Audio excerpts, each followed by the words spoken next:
Hi hello అండి, నేను మీ travel కుర్రోడు. అంతా బాగున్నారని అనుకుంటున్నాను.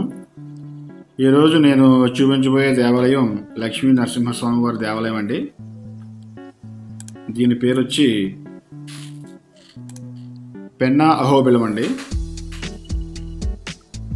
ఇది ఆంధ్రప్రదేశ్లో నవనారసింహ క్షేత్రాలలో అతి పురాతనమైందండి. ప్లస్ స్వయంభు క్షేత్రాల్లో మొదటిది అహోబిలం కాగా రెండవది పెన్నా అహోబిలం, అంటే మనం ఇప్పుడు చూస్తున్నదనమాట.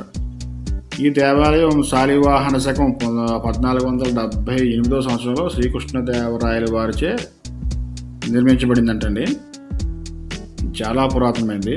మీకు ఎప్పుడైనా అవకాశం ఇటు సైడ్ వచ్చేవాళ్ళు ఉంటే తప్పకుండా చూడండి. ఇది చాలా మహిమగల క్షేత్రం అంటండి.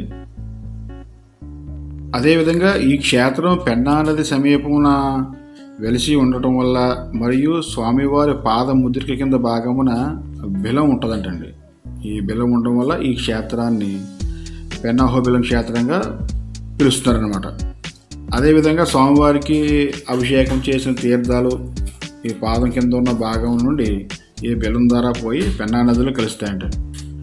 అందువల్ల కూడా ఈ క్షేత్రాన్ని పెన్నా అహోబిలం క్షేత్రం అని పిలుస్తారు.